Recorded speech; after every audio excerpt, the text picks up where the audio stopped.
ये बात उन दिनों की है जब बुद्धा मरवन में अपना समय व्यतीत कर रहे थे। इस समय तक बुद्ध की प्रसिद्धि दूर दूर तक फैल चुकी थी। बहुत दूर दूर से लोग अपनी चिंताओं और परेशानियों का समाधान खोजने के पास आते थे। ऐसे ही एक दिन जब बुद्धा मरवन में अपने शिष्यों को प्रवचन दे रहे थे, तो एक अधेड़ उम्र का व्यक्ति अपने 2021 वर्ष के पुत्र को अपने साथ लिए बुद्धि की तरफ चला आ रहा था। जब यह प्रवचन स्थल के पास पहुंच गए तो एक नजर उन पर डाली और इशारे से बैठने के लिए कहा। जब प्रवचन समाप्त हो गया और सभी लोग वहां से चले गए, तो बुद्ध ने उस व्यक्ति को अपने पास बुलाया और बैठने के लिए कहा। वहां चारों तरफ हरियाली छाई हुई थी। मौसम बहुत सुहाना था और तरह तरह के पक्षियों की आवाजें गूंज रही थीं। ऐसा नजारा देखकर उस व्यक्ति को अंदर से असीम शांति महसूस हो रही थी। इसके बाद बुद्ध ने उस व्यक्ति से आने का कारण पूछा, तो इस पर व्यक्ति ने कहा, यह तथागत, मैं 2 दिन की लंबी यात्रा करके अपने पुत्र को आपसे मिलवाने लाया हूं। ये मेरा इकलौता पुत्र है और ये हर समय थका थका रहता है। ऐसा लगता है जैसे इसके अंदर कोई जान ही नहीं है, कोई प्राणी नहीं है। इसका स्वभाव भी काफी चिड़चिड़ा हो गया है। अगर हम इससे कुछ भी कहते हैं तो यह हमारी छोटी छोटी बातों पर गुस्सा हो जाता है। इसके देखने की क्षमता भी उम्र से पहले ही कमजोर हो गई है और इसके बाल भी सफेद पड़ने लगे हैं। इतनी कम उम्र में इतनी बड़ी उम्र का लगना मुझे तो कुछ समझ नहीं आ रहा। किसके साथ हो? क्या रहा है तथागत? मैं अपने पुत्र के स्वास्थ्य को लेकर बहुत चिंतित हूं। जब मैं अपने पुत्र को वैद्य जी के पास लेकर गया तो उन्होंने कुछ औषधि दी और कहा, अपने पुत्र को तनाव कम लेने के लिए कहो। वो अपने दिमाग में बहुत अधिक तनाव लेता है, इसलिए उसकी ऐसी हालत हो गई है। लेकिन मुझे उनके बहुत समझाने के बाद भी तनाव का मतलब समझ नहीं आया। मुझे नहीं पता कि तनाव होता क्या है, ये किन कारणों से आता है और उसे कैसे अपने पुत्र के दिमाग से निकालूं। लेकिन मुझे सबसे पहले तो ये समझना है कि तनाव होता क्या है। जी रहा है। लेकिन अगर व्यक्ति तनाव के कारणों को अच्छे से समझ लेता है और तनाव के बारे में कोई ऐसा पैमाना बना लेता है जिससे वह जान सकें कि वह कितने तनाव में है, तो वह इस समस्या का समाधान भी खोज सकता है। सबसे पहले तो तुम ये समझो कि तनाव होता क्या है। जब भी कोई व्यक्ति कोई काम कर रहा होता है लेकिन उसका मन कहीं दूर भटक रहा होता है, कल्पनाओं में होता है, तो उसके शरीर और मन के बीच एक दूरी पैदा हो जाती है।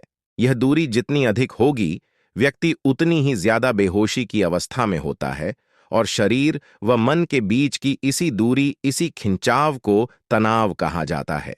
आखिर कोई पसंदीदा खेल खेलने के बाद व्यक्ति चुस्ती और प्रसन्नता से क्यों भर जाता है, जबकि उसने तो अपने शरीर को थकाया है। लेकिन समझने वाली बात यह है कि खेलते समय मन और शरीर एक साथ पूरी तरह से उस खेल में केंद्रित होते हैं, जिससे शरीर और मन के बीच दूरी पैदा नहीं होती और कोई तनाव पैदा नहीं होता।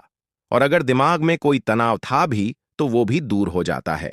लेकिन इसके विपरीत, जब हम कोई ऐसा काम करते हैं जो हमें पसंद नहीं है, तो हमारा ससुर तो उस काम को कर रहा होता है, लेकिन हमारा मन कहीं दूर कल्पनाओं में भटक रहा होता है, जिससे शरीर और मन के बीच एक दूरी पैदा हो गई और तनाव ने जन्म ले लिया।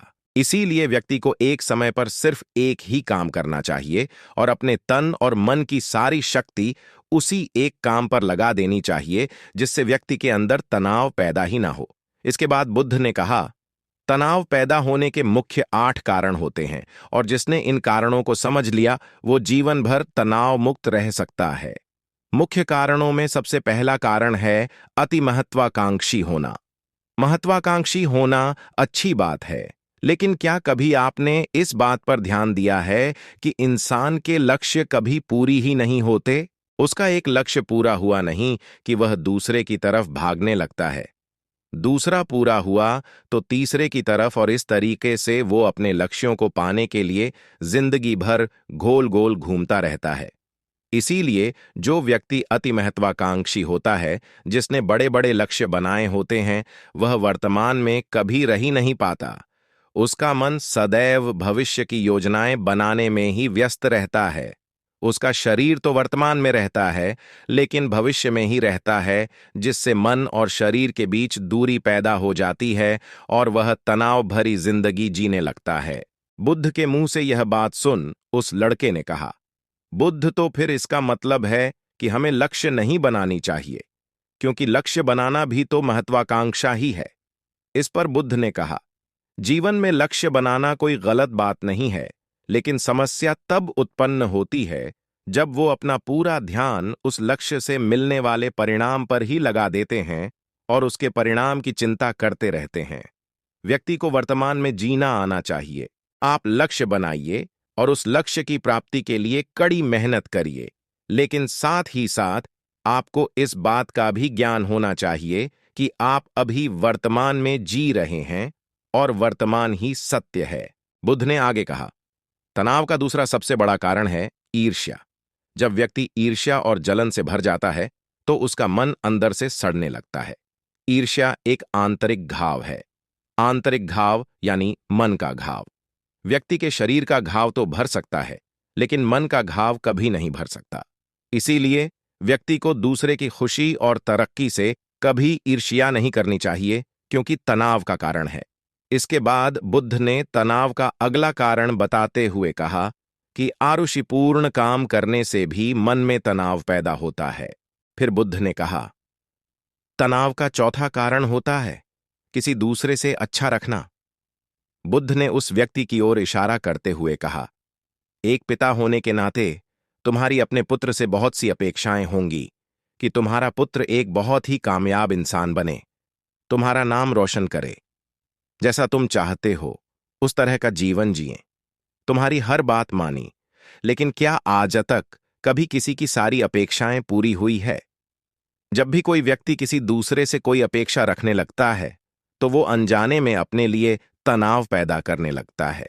जरा सोचो कि अगर तुम्हारा बेटा तुम्हारे अनुसार काम नहीं कर रहा और वो नहीं बन पा रहा जो तुम उसे बनाना चाहते हो, तो निश्चित रूप से तुम्हारे दिमाग को तनाव पकड़ लेगा। तुम तनाव से भरा जीवन जीना शुरू कर दोगे और इस तनाव के बस में आकर तुम ऐसा व्यवहार करोगे, ऐसी बातें करोगे कि तुम्हारा अपने पुत्र के साथ संबंध और भी खराब होता चला जाएगा। इसीलिए व्यक्ति को जितना हो सके उतनी कम अपेक्षाएं दूसरों से रखनी चाहिए, और अगर पूरी तरह से तनाव मुक्त रहना है तो दूसरों से अपेक्षा रखना ही बंद कर दो। इसके बाद बूथ ने कहा कि शारीरिक कष्ट भी इंसान के तनाव का एक कारण होता है। जब व्यक्ति किसी शारीरिक पीड़ा से गुजर रहा होता है तो उसका पूरा ध्यान बस अपने उस शारीरिक दर्द पर होता है और वो पूरे दिन बस उसी के बारे में सोचता रहता है, जिससे उसका मन दुख के विचारों से भर जाता है और ऐसी स्थिति में व्यक्ति तनावग्रस्त रहने लगता है। ये सुन उस व्यक्ति ने कहा कि हे बुद्ध, शारीरिक दुख तो किसी भी व्यक्ति को हो सकता है, तो फिर क्या हुआ? व्यक्ति जीवन भर तनाव में ही जिएगा। इसका जवाब देते हुए बुद्ध ने कहा कि इंसान को ये बात समझनी चाहिए कि हमारा जीवन दुखों का आधार है। जैसे जैसे हमारा जीवन आगे बढ़ता है, इसमें दुखाते हैं, बीमारियां आती हैं और फिर अंत में मृत्यु भी आती है। तो बीमारियां इंसान के जीवन का अभिन्न अंग है, कोई इनसे बच नहीं सकता। बस किसी किसी के जीवन में ये समय से पहले आ जाती है तो किसी के बाद में पढ़ाती सबको है। जब इंसान का मन इस बात को अच्छे से समझ लेगा तो फिर वह अपनी बीमारी के बारे में सोच सोचकर ज्यादा तनाव नहीं लेगा, क्योंकि यह हमारे जीवन का अभिन्न हिस्सा है और इसके लिए व्यक्ति को शारीरिक रूप से भी अभ्यास करते रहना चाहिए। अपने जीवन में व्यायाम और स्वस्थ जीवन शैली को भी जगह देनी चाहिए ताकि उसका शरीर लंबे समय तक निरोगी रहकर सही से काम कर सकें। तनाव का अगला कारण होता है अपनी योजनाओं को समझने के लिए समय न देना। कुछ लोगों के दिमाग में कोई विचार आया नहीं है कि वो बिना सोचे समझे उस पर काम करना शुरू कर देते हैं, और जब उस काम में उन्हें असफलता मिलती है तो वह तनाव से भर जाते हैं, क्योंकि उन्होंने उस काम को शुरू करने से पहले उसके बारे में पूरी जानकारी इकट्ठा नहीं की थी। इंसान को कोई भी काम शुरू करने से पहले उसके अच्छे और बुरे परिणामों के बारे में ठीक से सोच विचार कर लेना चाहिए। इंसान को इस बारे में भी सोच लेना चाहिए कि अगर ये योजना सफल नहीं हुई तो फिर इसके बाद मैं क्या करूंगा। इसलिए व्यक्ति को अपनी योजनाओं को ठीक से समझने के लिए पूरा समय देना चाहिए, ताकि बाद में उस योजना की वजह से तनाव पैदा ना हो। तनाव का सातवां सबसे बड़ा कारण होता है टाल मटोल करना, आज के काम को कल पर टालना। आप लोगों ने ये कहावत तो सुनी होगी कि आलसी इंसान के शरीर का सबसे बड़ा शत्रु है। इंसान आलस्य की वजह से आज के काम को कल के लिए टाल देता है और फिर काम को टालना उसकी आदत बन जाती है। काम को कल पर टालने वाले व्यक्ति का काम कभी भी समय पर पूरा नहीं हो पाता, और अगर किसी तरह से पूरा हो भी जाता है तो वह उतना अच्छा नहीं हो पाता जितना अच्छा उसे किया जा सकता था, और फिर यह बात व्यक्ति के अंदर तनाव पैदा करती है। लेकिन काम को टालना या काम को एकदम अंत समय पर करना एक आदत है, इसीलिए व्यक्ति ना चाहते हुए भी बार बार अपनी इस आदत का शिकार बन जाता है और काम को टालता रहता है, और फिर जब काम की समय सीमा पास आ जाती है तो वह तनाव से भरकर काम को पूरा करने का प्रयास करता है। इसीलिए तनाव मुक्त रहने के लिए व्यक्ति को काम को टालने की आदत छोड़नी पड़ेगी, और यह तभी संभव है जब व्यक्ति काम को समय से पहले खत्म करने का निश्चय करें। सबसे आखिरी और सबसे प्रमुख कारण जो तनाव का होता है वो है ज्यादा सोचना। लगातार सोचते रहना भी एक बीमारी है, और यह उस व्यक्ति में सबसे ज्यादा पाई जाती है जो कपोल कल्पनाएं करता है, जो अतीत की घटनाओं और भविष्य की बातों के बारे में सोचता रहता है, जो बेवजह के अनुमान लगाता रहता है।